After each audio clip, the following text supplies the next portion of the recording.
자, 14번째 김프로의 3프로 상담소 2부 막을 올려드리겠습니다. 이종복님의 노래를 1부에서 두 곡을 청해 들었는데 노래 이렇게 빠지게 되는군요.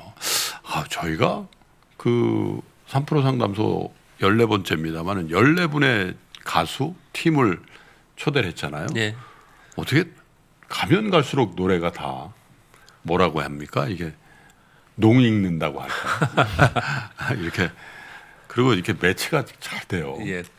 그리고 다 개성 있는 분들이라 가지고. 그러니까 항상 지금까지 나온 거 다 보셨죠? 예, 주말에. 새롭습니다. 보니까. 우리 네. 박병창 부장께서 몇 번 출연하죠? 한 4번?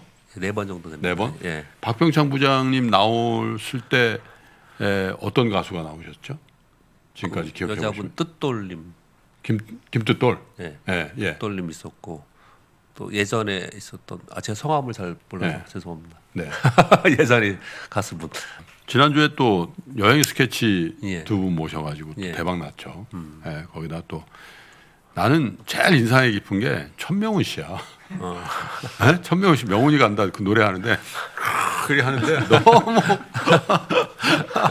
뭐라 그래야 되나 이게 그 또래 남자한테 이런 표현을 하면 조금 그렇긴 한데 뭐라 귀엽다고 해야 되나 이렇게 약간 밝고 막 이런 그게 김종민 씨랑 이렇게 옆에 같이 있는데 참 동생 삼고 싶다 그런 생각이 좀 들었어요. 2부 첫 번째 사연은 우리 가수 이정복님이 읽어주시겠습니다. 그 맞벌이 가장의 30대 후반 가장이고 주식 투자를 15년 차 하셨다고 하는데 네. 전화번호도 적어주셨네요. 네. 경제적 자유의 무주택자냐 집 한 채 가진 은행 노예냐 고민입니다. 저는 서울에 살고 있는 두 아이를 둔 맞벌이 가장의 30대 후반 가장입니다. 네. 사회 초년생으로부터 소액으로 시작해 주식 투자 경험 15년 차로 처음에는 운도 좀 따르고 수익도 조금씩 나서 즐겁게 투자를 했습니다. 그러다가 모아둔 돈도 좀 생기고 투자에 자신감도 붙다 보니 정보, 이베트성 투자에 제법 거액을 넣었고 그게 크게 불려서 이래서 주식 투자는 아무나 하는 게 아니구나 하고 한동안 주식을 쳐다보지도 않고 네. 살았습니다. 그러던 중 테슬라 주가가 코로나19로 많이 떨어져 있던 때 우연히 테슬라와 일론 머스크라는 사람에 대해 알게 되었습니다. 알면 알수록 테슬라 머스크 형님에 점점 빠져들었고 적금도 깨고 펀드도 깨고 용돈 아껴서 투자금이 점점 늘어났고 테슬라에 올인하는 남자가 돼버렸습니다. 아시다시피 테슬라 주가는 많이 올랐고 제 계좌도 불어났습니다. 나름 의미 있는 성과를 이룬 것 같고 그동안 주식시장에서 잃은 돈보다 훨씬 많은 돈을 회복하니 자신감도 생겼습니다. 너무 한 종목에 집중한 걸 불안해하는 와이프의 조언에 따라 현재는 테슬라 비중을 많이 줄여서 다른 대형주, 배당주 등 포트를 다각화했습니다. 작년 이맘때쯤부터 시작해서 총 1억 5천에서 2억 정도 투자금이 들어갔고 현재 평가액은 5억이 넘는 것 같네요. 부럽습니다. 향후 4, 5년이면 경제적 자유를 가져다 둘 종잣돈이 되었다 생각하니 더욱 흥이 나고 즐거웠습니다. 허나 여기서 고민이 시작되었습니다. 집도 없는 우리 상황을 불안해하는 와이프가 영끌해서라도 집을 사자고 한 것입니다. 설령 집값이 하락하더라도 집이 주는 안정감이 더 중요하다는 것이 우리 와이프의 생각입니다. 저는 졸리 대표님의 생각처럼 우리나라의 싼 전월세를 이용하고 집 살 돈은 투자를 통해 불려서 경제적 자유를 먼저 찾자는 생각입니다. 집을 사게 되면 많은 빚에 허덕이게 될 게 뻔하고 수입의 대부분을 원리금으로 갖고 나면 다시 투자를 위한 종잣돈을 모을 때까지 많은 시간이 걸릴 것 같더라고요. 우리의 미래는 알 수 없지만 저는 이 투자금을 안정적으로 불려서 경제적 자유를 향해 나갈 계획이고 전반적으로 주택시장보다는 주식시장의 성장이 더 크다는 것에 나름 확신도 있습니다. 집을 사게 되면 저는 그저 은행의 노예가 되어 하루하루 허덕일 것 같습니다. 물론 조금씩 저축을 해서 종잣돈을 마련하겠지만 그게 언제가 될지는 장담하기 힘들 것 같네요. 이성적으로 판단하면 선 경제적 자유, 후 직구매라고 확신하지만 저 혼자만의 인생이 아니기에 고민입니다. 경제적 자유를 향해 확신과 신념을 가지고 열심히 나아가는 무주택자가 되어야 할지, 집이 주는 안정감, 거기서 오는 와이프님의 행복에 만족하는 은행의 노예로 살아야 할지. 네, 여기까지입니다. 점점점. 와이프 님 이렇게 극존체. 아니 근데 이분은 아마 그 제 생각으로는 이 채택이 되면은 와이프님께서 들으시거나 와이프님께 나 이런 거 썼대 이렇게 하실 것 같아요. 그죠? 아, 예. 와이프님. 예, 그럴 것 같습니다. 네? 예, 그럴 것 같습니다. 우리 저 박병창 부장님도 예. 와이프님이라고 저 하시는 선생님이라고 부릅니다. 선생님, 현직 선생님이에요. 네? 우리 박병창 부장님 부인이 현직 고등학교인가? 고등학교 선생님이에요. 그리고 박병창 부장님 그 형수님이 형수님 아니지. 제 후배쯤 되기 때문에 그 부인이 저하고 바로 인근 고등학교를 나왔어요. 아마 학교 갔다 왔다 하면서 봤을 것 같습니다. 봤을 수도 있어. 같은 골목에 있었어요. 어떻게 하다 보니까. 학연으로 이루어지시는 관계시. 그래서 내가 얼굴 한번 보여달라 그래서 한번 사진 한번 봤는데 기억에는 없더라고. 다행히. 아니 근데 이 집 문제는 참 이게 진짜 민감해요. 민감한 얘기라서 네? 참 대답드리기도 집 어렵습니다. 없이 주식을 해야 되냐. 주택이냐 주식이냐 이거예요. 예. 네? 어떻게 해야 돼요? 일단 지금 마지막에 은행의 노예로 살아야 할지라고 자꾸 은행의 노예라는 표현을 자꾸 쓰셨는데요. 네. 저는 모르겠습니다. 저도 연식이 조금은 돼서 그런지 모르지만 예. 저는 그렇게 생각하지는 않습니다. 은행에 우리 장기 대출이고요.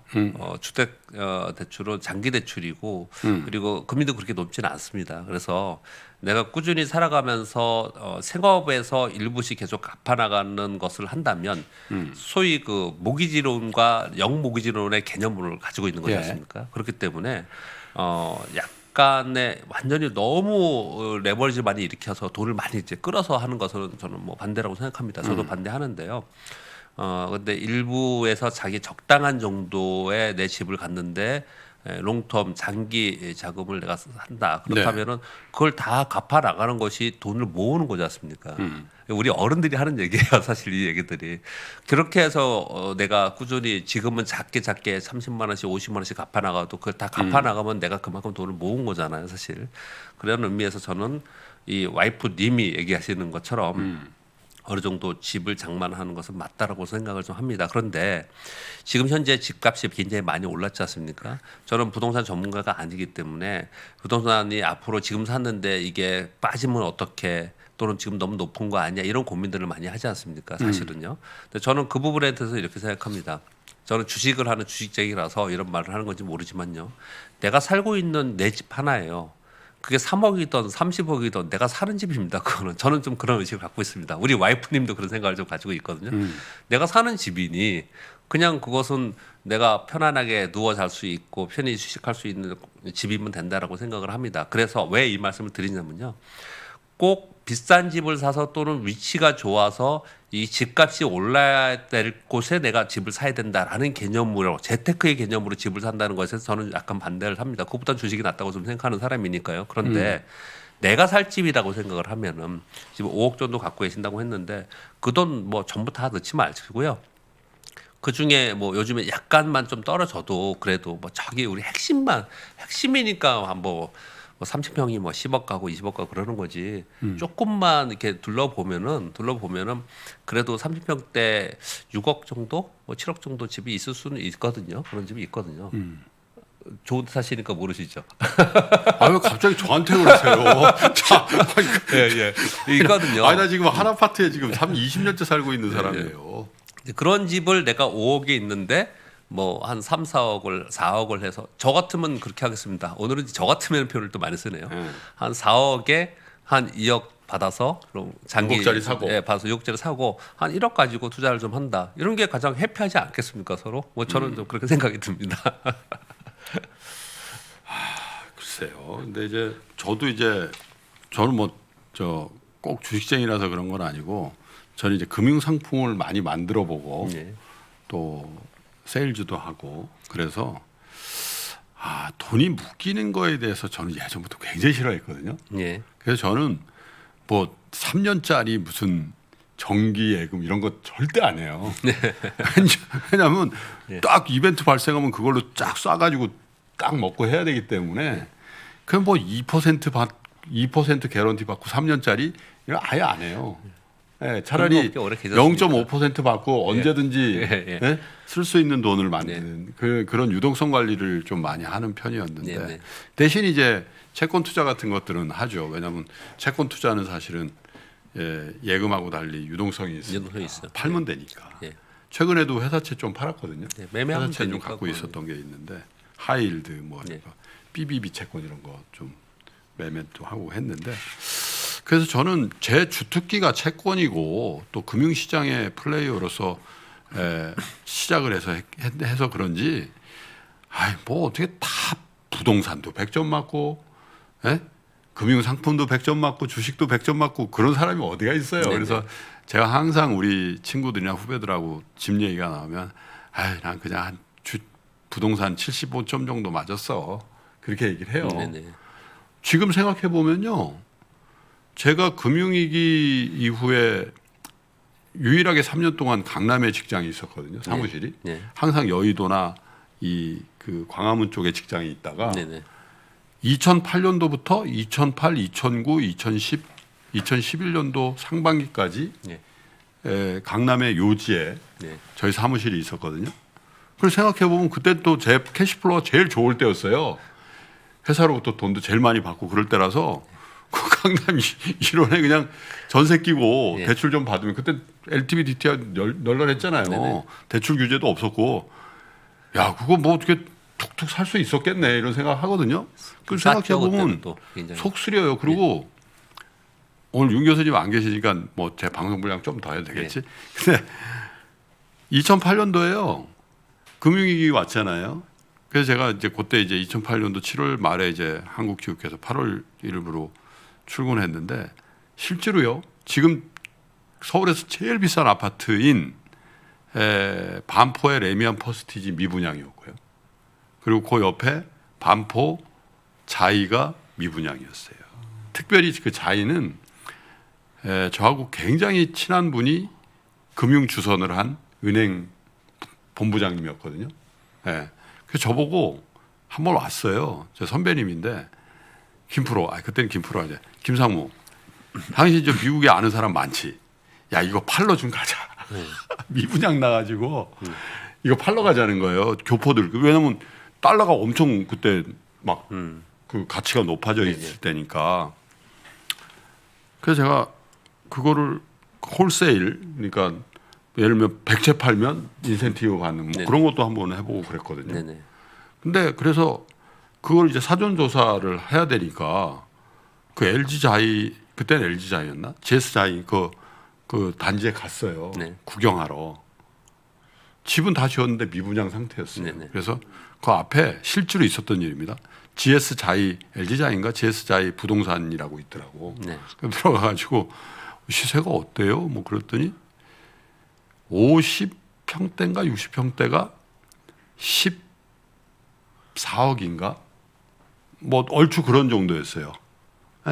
그래서 야 싸긴 뭐 좀 올라가겠네. 이거 다 완판되면은 그런 생각을 했는데 그때 산을 가지 말았어야 돼. 그래서 명함을 주고 왔거든. 네. 그래가지고 직장 후배들 어제도 엊그저께도 산에 갔지만 직장 후배하고 뭐 아는 친구하고 이렇게 산을 갔어요. 그 북한산에 가면 비봉이라고 아세요?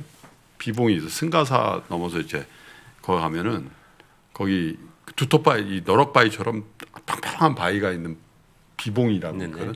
올라갈 때 좀 위험해 겨울에는. 그 올라가서 맥주를 마셨나 뭐 여하튼 차를 마셨나 해서 네. 바람 쐬면서 초봄이었죠. 초봄. 아니요 초봄인가? 어쨌든 그런데 전화가 온 거예요. 네. 보니까 LG 자이 부동산 사장님이야. 네. 그때 한국 지형에 강한 애니콜을 내가 썼어야 되는데 아이폰을 써가지고 안 들리는 거야. 뭐라고요? 그랬더니 근데 흐릿하게 이렇게 들리는 거야. 마지막이에요. 마지막 물건이니까 지금 안 사시면 이제 올라갑니다. 이제 마지막이에요. 네. 제가 갖고 있는 거 다 팔렸고 이제 마지막인데 그냥 웬만하면 대출 받아서 하나 전세 끼고 사세요. 그게 60평 10 아마 4, 5억 한 것 같아요. 50평대인가? 하여튼 아사무사한데 그래 이제 막 안 들리니까 막 평상시 같았으면 저 밑에 있었으면 더 자세히 얘기해 보라고 한번 갔을 거예요. 근데 뭐 산정상이고 하니까 알았어요. 그러고 나서 땀 삘 흘리고 집에 와서 그냥 잊어버리고 잤네. 네네. 와 진짜 정확히 받아요. 그리고 완판. 그러니까 그때 그거 샀으면 지금 한 4, 50억 하지 않겠어요? 네. 그죠? 네? 그죠? 그리고 살았을 거고. 근데 그런 생각도 하면은요, 진짜 억울하지. 네? 대출도 많이 할 수 있어. 근데 어떻게 그걸 다 그렇잖아요. 그렇죠. 하여튼 그런 추억이 있어요. 근데 금융시장에 있는 사람들은 지금 말씀하신 대로 여러 가지 경험도 있고 그렇지만은 뭐 여기 아까 말씀 주신 거에 사연 주신 거에 이렇게 보면은 사실은 우리 증권사 저는 증권회사에 있으니까 증권사 직원들만 말씀드릴게요. 또는 네. 이제 운용사의 매니저들도요. 그냥 월세나 전세 사시는 분들 많이 있습니다. 렌트에서 많이 있거든요. 근데 그분들은 뭐라고 표현할까요? 돈이 거기에 내 영끌에서 부동산보다 난 주식이 더 자신 있어 그런 게 아니고요. 제 주변에 그렇게 렌트하시는 분들은 언제든지 집 한 칸은 그냥 살 수 있는 정도의 돈이 있어서 그렇게 사시는 거예요. 네. 제 주변에 그런 분들이 더 많거든요. 이 얘기를 왜 드리냐면 사실 우리가 외국이나 유럽이나 미국만 보더라도 렌트 개념으로 많이 살지 않습니까, 사실은. 근데 우리나라는 개념 자체가 달라서 굉장히 우리 이제 와이프님이라고 얘기했었잖아요. 이제 이사하는 번거로움도 있고 또 애들의 교육 문제도 있고 이런 여러 가지 문제를 고려해서 자기 집을 지금 생각을 하는 거지 않습니까? 네. 그런 의미에서는 자기가 살아야 할 집에 대해서는 저는 이제 그런 의미를 드리는 거고 여기에 지금 말씀하신 것처럼 은행의 노예라고 표현하는 것처럼 너무 많은 돈을 레버리지를 일으켜서 사실은 우리가 앞으로 그런 일은 없을 거라고 저는 생각을 하지만 IMF 외환위기 때도 그랬고요. 2008년 글로벌 금융위기 때는 우리는 그 정도는 아니었지만 IMF 외환위기 때는 이 부동산 가격이 다 폭락했었습니다. 그렇죠. 전부 다 폭락이었고요. 네. 글로벌 금융위기 때는 그 정도는 아니었고 한 30% 정도 제 기억으로 한 30% 정도 하락을 했던 것 같아요. 근데 지금 이렇게 많이 올라와서 이게 빠지면 어떻게 되냐 이런 고민들을 좀 하시는 분들 상당히 있는 것 같습니다. 근데 또 아니면 부동산 불패라고 또 반대로 생각하시는 분들도 있을 수 있겠고요. 근데 그런데 생각하지 말자는 거예요. 그런 거 생각하지 말고 내 살 집이라고 생각하시는 걸로 하고 그리고 그 중에 일부를 가지고 투자를 하는 게 맞지 않을까라고 저는 말씀을 드리는 거고 좀 전에 제가 외환위기 때 그렇게 위험했다라고 말씀드린 거 왜 그렇게 말씀드렸냐면요. 이거 레버리지 너무 많이 일으키면요. 나중에 부동산 가격이 떨어지면은 이거 2008년 글로벌 금융위기가 그럼요. 2012년, 13년에 제일 많이 회자된 게 깡통주택이잖아요. 예, 깡통주택. 대출 갚고 나면 불과 더 물어내. 얼마 오래된 세월이 아니에요. 그럼. 불과 10여 년 전에 자칫 잘못하면은 정말 이게 집만 가지고 있는 거지 된다 또는 깡통주택이 생긴다 이런 일이 있었거든요. 그러니까 너무 많은 레버리지 이 지금 연끌을 내야 된다 빚을 얻어서 해야 된다 이거는 저는 반대는 합니다. 그런데 어느 정도 규모라면은 그렇게 하는 게 어떤가. 그리고 자꾸 저는 주식 투자를 하고 저 증권사 직원인데 자꾸 그렇게 말씀을 드리는 것 같은데 너무 매달려서 전 재산을 너무 매달려서 여기에 주식 투자를 하는 거 그렇게 해서 수익률을 하고 또는 수익금하고 내가 일정 정도는 빼고 여윳돈으로 하는 거하고 수익금을 봤을 때 결과론적으로 수익금이 별 차이가 안 나더라라는 제 경험을 말씀을 드리는 거예요. 네. 예, 그렇게 좀 생각합니다. 그래요. 아이고 그 집 문제는 참 이게 정말 중요한 문제예요. 왜냐하면 이게 우리 삶의 터전이니까 그죠. 예, 우리 안식처고 또 어떻게 보면 항상 말씀드립니다만 우리 가정의 역사 현장이잖아요. 그래서 야 이걸 사놓고서 빠진다고 스트레스 받고 올라간다고 달뜨고 글쎄 꼭 그 대상인지에 대해서는 잘 모르겠어요. 근데 너무 비싸져 있어서 어떻게 집을 사셨어요? 또 가슴 아픈 얘기를 나중에 좀 시간 많을 때 제가 얘기해드리겠습니다. 죄송합니다. 오늘 힐링 가수로 모셨는데 저희가 힐링을 못 드리는 것 같아서. 그러니까 노래가 되게 더 슬프게 부르게 되네요. 이 생각이. 아니 그냥 그럼 얘기 나온 김에 노래 한 곡 먼저. 네, 알겠습니다. 네. 예. 네. 예, 세 번째 네네네네. 이정복님의 힐링송을 그녀를 위해 전해드리겠습니다. 그녀를 위에 그녀를 2집 위해. 타이틀곡이고요. 이 노래가 그래도 당시에는 한 2위까지 올라갔던. 예. 가요 톱 10. 네, 뭐 그런 가요 프로들 네. 예, 전부. 제가 아는 가요 프로그램 유일한 게 가요 톱 10. 그렇죠. 자, 이정복님의 세 번째 힐링송 그녀를 위해 청해 듣겠습니다.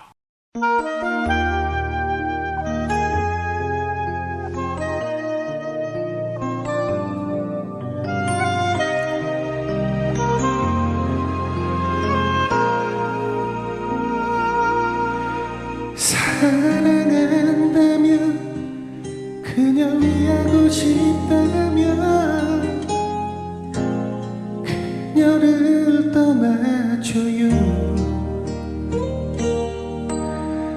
우리는 여자 사랑하지만 나는 당신과 달라. 당신은 당신이 가진 것 모두를 버리고 그녀를 택할 용기 있나요? 정말로 그럴 수 있다면 내가 몰랐나요? 당신이 아닌 그녀를 위해 매일 밤 그녀가 술에 기대 서럽게 우는 것을 알아요. 그녀에게도 잘못은 있지만 당신이 더 미워. 사랑 나뭇가지처럼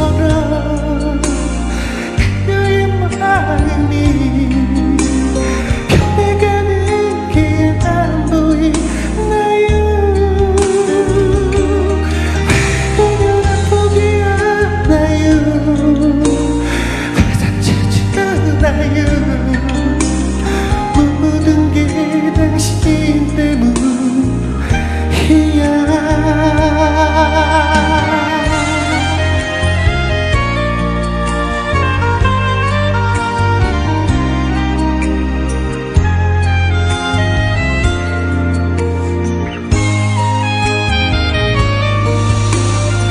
그녀의 웃는 얼굴 얼마나 고왔는지 당신은 알기나 해야 말야.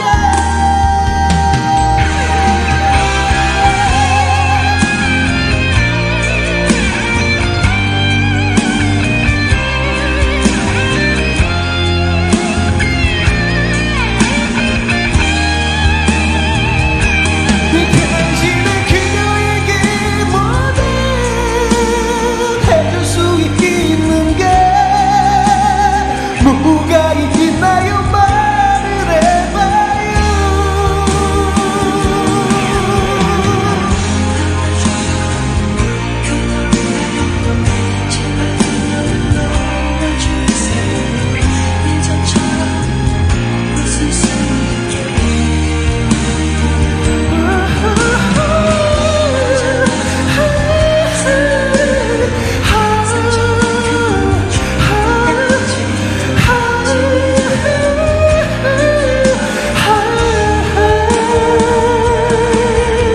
당신이 가진 것 모두를 버리고 그녀를 택할 용기 있나요?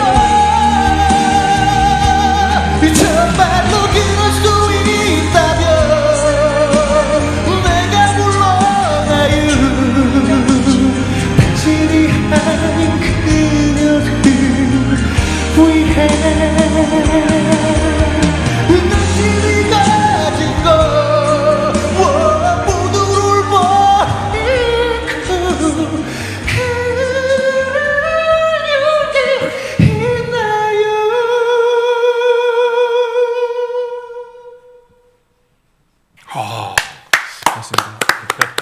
우리가 열창이라 그러면 예. 바로 이런 걸 열창이라고 하지 않나요? 아, 네. 열심히 불렀습니다. 예. 아, 정말 잘 들었습니다. 네, 네, 감사합니다. 그리고 참 뭐라고 해야 돼요? 우리 그 K-팝이라든지 뭐 이런 것들이 좀 세계적인데 참 우리 한국 가수분들이 다 이렇게 실력파시네 그런 생각이 네네. 많이 들어요. 그리고 사실 여러분 이게요, 저희 이 그 스튜디오에서 이렇게 앉아서 제 옆에서 이렇게 노래를 부른다는 게 아마도 우리 이정복님이 평상시에 쓰는 무대에서 그런 음향과 또 무대 조명과 뭐 이런 또 여러분들이 그 코로나만 아니면 관객들의 호응과 이런 상태에서 노래 부르는 거에 비하면 저 3배 이상은 더 어렵지 않을까요? 힘들겠습니다. 예. 네? 그렇죠? 네.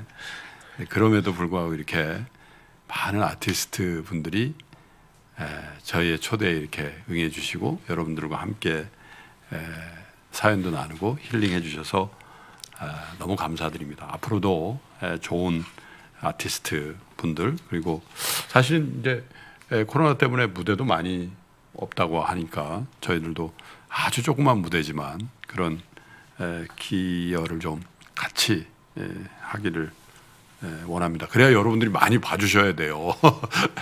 그래도 이 3프로 상담소가 계속 되려면 조회수가 빵빵해야 되는데 오락가락합니다. 그래서 주위에도 많이 좀 알려주시고요. 링크도 걸어주시고 제가 이런 얘기 14번째 상담소에 처음 드립니다. 그리고 내용이 좋잖아요. 그리고 같이 나눠서 같이 위로가 되면 좋으니까요. 자, 오늘의 마지막 사연은 제가 한번 읽어드리겠습니다. 저는 4학년 7반이고요. 47살이란 말씀이시죠?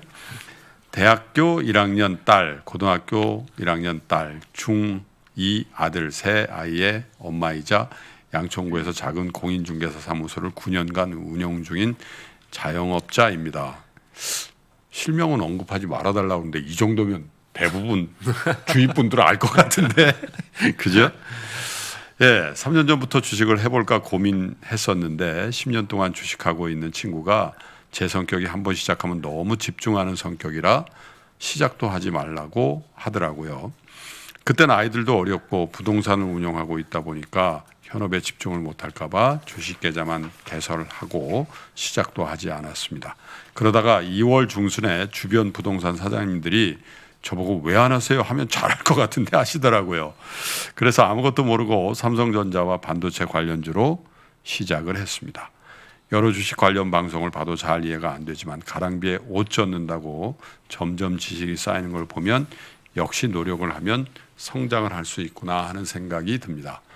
부동산을 운영하다 보면 바쁠 때도 있지만 제 경우는 한 달이면 30% 정도만 바쁘고 시간이 아주 많이 남더라고요. 그래서 남는 시간을 효율적으로 보낼 수 있어서 너무 좋았습니다. 또 공부할수록 47년 인생의 경제 역사가 이렇게 흘러갔고 앞으로는 이렇게 흘러가겠구나 배우게 되면서 세상이 다르게 보이더라고요. 제 주식 목표는 3년 안에 500만 원 버는 것이고요. 투자 금액은 800만 원으로 시작했습니다. 주식 종목은 삼성전자, 반도체, 철강, 건설, 자동차, 은행, 플랫폼, 화장품, 조선주, OLED 관련주 등이 있고요. 굉장히 많으신데요. 수익금 25만 원은 따로 빼놨고요. 현재 주식 계좌에 있는 수익은 4% 정도 있습니다. 제 고민은 수익금을 재투자하는 게 맞을까요? 아니면 익절한 금액을 따로 모아서 보관하는 게 맞을까요? 예, 이게 사실 보통의 투자자들이죠. 네, 맞습니다. 그죠? 예. 500만 원 벌었으면 좋겠다. 네. 그리고 투자금 800만 원으로도 이렇게 많은 종목으로 분산을 하고 계시고 수익 난 25만 원은 따로 빼두셨대요. 아유, 어떻게 이렇게 알뜰살뜰. 가장 현명하신 투자인 예. 거라고 저는 보여집니다. 네. 예. 생업을 갖고 계시고 거기에 집중하고 계시고 아마도 이 돈만이 아닌 큰 돈은 부동산의 전문가이시니까 부동산을 하고 계시지 않을까 네. 생각을 합니다. 그 중에 일부를 주식 투자를 하고 계시는 거고요. 네. 가장 마음에 드는 것은 3년 만에 500만 원 버는 것인데 800만 원에서 500만 원 버는 것이라는 말씀을 좀 주셨고요. 예. 물론 뭐 더 많이 벌면 좋겠죠. 그런데 그렇죠.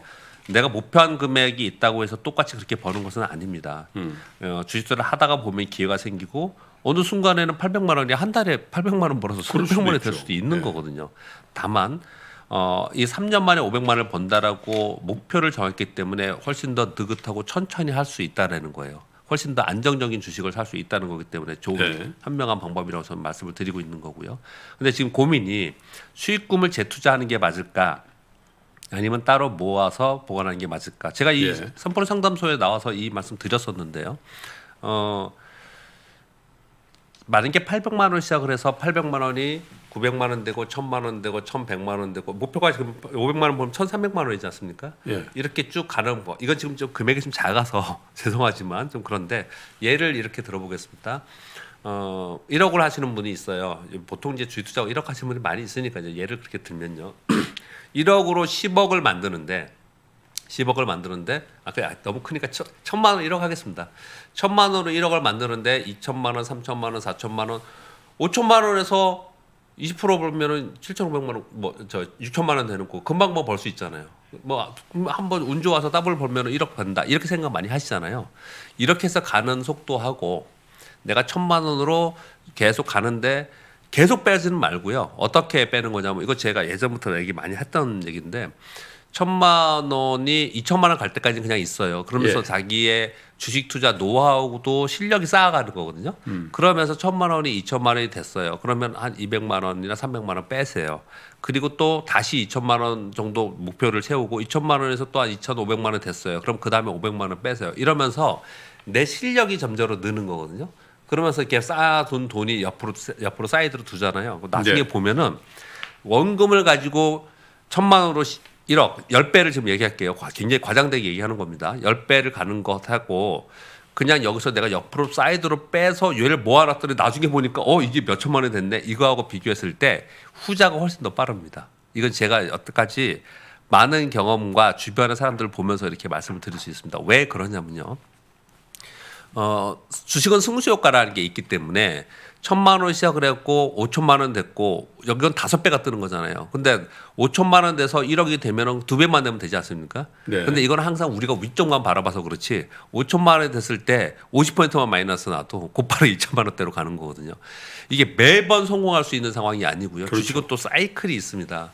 그래서 올라갈 때는 막 벌지만 여러분 다 공감하실 거예요. 작년에 엄청나게 시장이 좋았지 않습니까? 그래서 누구나 다 벌었어요. 어떤 종목에서 사서 됐습니다. 여기에 우리가 이게 빠져 있어가지고 올해도 똑같이 내년에도 똑같이 그런 장이 올 거라고 생각하면서 그런 투자를 한다. 그러면 원금이 작년에는 1,000만 원 시작했는데 500만 원을 벌었어요. 와 이거 되는구나.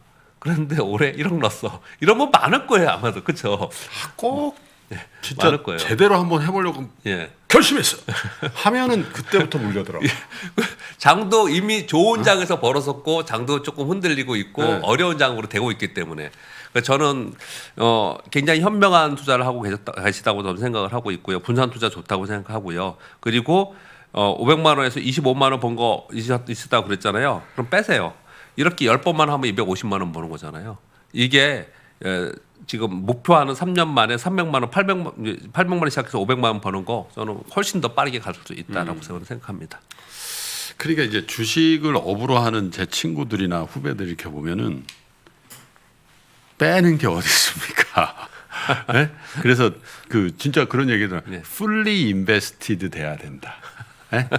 단 한 푼도 현금으로 있는 거는 이론적으로 맞지 않다는 거예요. 왜? 네. 아니 저평가되어 있는 주식을 채웠는데 그 저평가라는 거는 뉴트럴 현금보다 더 좋은 거잖아요. 그러니까 fully invested 돼 있어야 된다라고 주장하는 분들 꽤 많잖아요. 전업 투자자 중에 그런 분들 많죠. 그만큼 뭐 저도 뭐 이렇게 지금 말씀을 좀 드리고 있지만 제 고객분들 주식 투자하고 있지 않습니까? 근데 현금 그렇게 많지 않아요. 이런 장에서는 주식 많이 갖고 있습니다. 그런데 이제 경험적으로 봤을 때 현금이 있어야지 어떤 위험이 닥쳤거나 아니면 그렇죠. 매수에 기했을 때 추가로 더 살 수 있는 운용의 미가 생기는 거고요. 예. 그리고 원금을 계속 재투자했을 때보다 뺐을 때 롱런으로 봤을 때, 롱텀으로 봤을 때 성공했다라는 거예요. 우리가 제가 예전에 2000년도부터 시작을 해가지고 지금까지 같이 매매를 하는 사람들이 제 주변에 많이 있습니다. 같은 매매를 했고, 근데 그분들 중에 전업투자자 지금도 거래하시는 분들이 있거든요. 그 중에서 가장 성공한 케이스를 순서대로 이렇게 봤더니 가장 성공한 사람은요, 중간 중간에 돈을 빼서 부동산도 사고 돈을 빼서 다른 것도 하고 이렇게 다른 걸 한 사람이 결국은 남았지 계속 투자한 사람이 여태까지 남아 있는 사람이 없어요. 거의 뭐 그냥 진짜 손꼽습니다. 그래서 돈을 사이드로 빼서 하는 건 맞다고 생각하는데 다만 좀 웃자고 한 말씀 드리면 이 돈을 빼서 쓰시면 안 돼요. 그래서 써버리면 아는 것도 아닌 거예요. 다른 데 투자해야 된다. 예, 다른 데 투자를 해야 되는 거예요. 모아두신 투자를 해야 되는 거지. 이거를 그냥 쓰시면 그건 뭐 그냥 재투자하는 게 더 나은 거죠. 뭐 그런 말씀 드려봅니다. 아이고 근데 사실 이 부동산 업을 하고 계시니까 예. 그런 생각이 들더라고요. 예를 들면 요즘은 집값이 많이 올라가지고 네네. 거래 한 건만 해도요. 여기 또 예. 양천구니까 여기 그렇죠. 싸지 않은 동네 아니에요. 예. 그러면 부동산 수수료가 만만치 않아요. 그리고 이게 계속해서 들어오는 건 아니지만은 예. 한 건 딱 되는 순간에 예. 목돈이 들어오잖아요. 부동산 수수료라는 그렇죠. 게 그죠. 근데 이분이 3년 동안 500만 원 벌겠다는 거거든요. 예. 사실 웬만한 집 매매하면 500만 원보다 훨씬 더 큰 수수료가 들어올 수 있거든요. 예. 직접 운영하는 사장님이시니까. 야, 그런데 저는 되게 감동받은 거예요. 그러니까 저도 일 보면서 왜냐하면 야 500만 원 그거 뭐 내가 한 건 하면 뭐 이렇게 할 수도 있잖아요. 근데 주식 투자 이런 거라는 거죠. 본업을 쭉 하시면서 예. 이렇게 3년에 500만 원. 그렇죠. 근데 3년에 500만 원 벌 주식을 뭐하러 하나 이렇게 생각하실 수도 있는데 그렇죠. 그 근데 이분이 보니까 예. 원금 800만 원이에요. 어마어마한 수익률이죠, 사실. 800만 원 투자해가지고 3년에 500만 원 벌면 그렇죠. 만약에 저보고 이런 수익률을 개런티 해주는 있으면 제 모든 재산에다가 그렇죠. 다 갖다 드리죠. 네. 근데 금액이 문제죠. 예. 만약에 이분이 야, 나 8억 투자해서 5억 벌 거야. 그러면 솔직히 얘기하면은 예. 되게 부담스러운 목표 수도 같은데 있습니다. 예. 나 800만 원 투자해 3년 동안 500만 원 벌고 싶어. 이건 굉장히 리저너블해 보인단 말이에요. 그죠? 예, 맞습니다. 그게 뭐냐면 리스크 관리예요. 리스크 관리. 그죠? 이거 영끌 비토 아니잖아요. 예, 맞습니다. 그래서 이렇게 경쾌하게 공부하시면서 그리고 야, 뭐 800만 원 투자해 가지고 3년에 500만 원 벌려고 그런데 사연 보내냐? 이렇게 생각하실 수도 있거든요. 예. 근데 이분 되게 진지한 거죠. 예. 이런 거 해서 야, 어떻게 해야 됩니까? 박병창 부장에게 또 김프로에게 한번 물어보고 싶다라는 거 아니에요. 이런 성실한 자세가 주식 투자에도 굉장히 잘 통하지 않을까 그런 생각을 합니다. 이분은 3년에 만약에 이걸 성공시키면은 지금 47살이라고 그러셨잖아요. 50이네요. 예. 그러면 이분은 그 다음 이거 성공하고 나서 그 다음 투자에는 800만 원이 아니고 8천만 원으로 해도 이거 벌써 5천만 원 벌 수 있습니다. 그렇죠. 이 훈련이 돼 있기 때문에. 그렇죠. 이렇게 처음에 하지 않고 그냥 단번에 돈을 벌었던 사람이 나중에 갈팡질팡 하는 거지. 이렇게 하시는 분들 굉장히 현명한 투자를 하고 계신다고 정말 맞아요. 칭찬해드리고 네. 싶습니다. 칭찬해드리겠습니다. 오랜만에. 그리고 하시는 사업도 부동산 중개업이신데 많은 분들에게 좋은 집 많이 소개하셔서 또 수입도 두둑하게 챙기시기를 권해드리겠습니다. 기원해드리겠습니다. 자, 이정부님 오늘 오셔서 세 곡 다 그냥 열창을 해주셨는데 어떠셨어요? 굉장히 생경한 저거죠? 이런 무대나 이런 방송은 처음이시죠? 근데 되게 자연스럽게 그 주제만 다를 뿐이지 보통 라디오 출연하고 뭐 이런 거랑 크게 또 진행을 워낙 잘해 주셔가지고 예. 예, 크게 다르지 않은 것 같다는 생각이 예. 듭니다. 그리고 좋은 얘기도 많이 듣고 예. 예. 정말 끝날 때쯤 되니까 굉장히 힐링하고 그랬어요? 정신도 맑아지고 다행입니다. 가는 것 같은 그런 느낌이 듭니다. 그 가수분들 동료분들하고 가장 친하게 지내시는 분이 우리가 아는 분들이 있으신가요? 많이 예전에 같은 소속사도 있고 그렇구나. 예. 예, 그러시면 혹시 교류하시는 분들 중에 네네네. 혹시 우리 이정복님이 보시기에 이 친구 노래 잘하지. 네네네. 이런 친구분이 있으시거나 동료분이 있으면 저희도 소개해 주세요. 출연으로. 네. 네, 알겠습니다. 네. 제 뭐 다 알아서 뭐 다 잘 하실 텐데요. 제 예. 특기가 이겁니다. 새끼치기. 뭐 특별한 노하우가 있는 건 아니에요. 예. 그래서 또 근데 아름아름으로 소개를 많이 해주셔가지고 네네. 꼭 소개하겠습니다. 네, 부탁드리겠습니다. 자, 3프로 상담소는 여러분들의 많은 참여를 기다리고 있습니다. 여러분들의 사연이 곧 3프로 상담소니까요. 투자로 그 누구에도 말하지 못하는 여러분들만의 아픈 고민들, 사연들 저희가 따뜻하게 위로해드리고 또 나름의 솔루션도 제시해드릴 테니까요. 많은 사연 보내주십시오. 그리고 영상 아래 댓글로 사연 주시면 좋은데 가급적이면은 지금 나가고 있는 이메일 주소가 있죠. counsel@ebroadcasting.co.kr 이쪽으로 사연을 보내주시면 훨씬 더 당첨되실 가능성이 많고요. 여러분들이 실명이라든지 이런 거 공개하기를 원치 않으시면 저희가 철저하게 신원에 대해서는 보안을 지키도록 그렇게 하겠습니다. 자, 오늘은 처음으로 윤대영 교수님이 아주 급한 개인사 때문에 결석을 하셨는데 다음 주에는 꼭 같이 모시고 방송을 하도록 하겠습니다. 박병창 부장님 감사드리고요. 네, 감사합니다. 그리고 오늘 노래 너무 좋았습니다. 고맙습니다. 감사합니다. 이정국님도 대히트곡 많이 만드시길 기원할게요. 감사합니다. 예. 감사합니다. 자, 14번째 보내드린 김프로의 3프로 상담소는 오늘 이렇게 막을 내리겠습니다. 남아있는 주말 여러분 행복하게 보내시고요. 일주일 동안 무탈하게 보내시고 건강하시고요. 그리고 성공 투자하시기를 기원하겠습니다. 다음 주 토요일에 여러분 다시 인사를 드리겠습니다. 고맙습니다.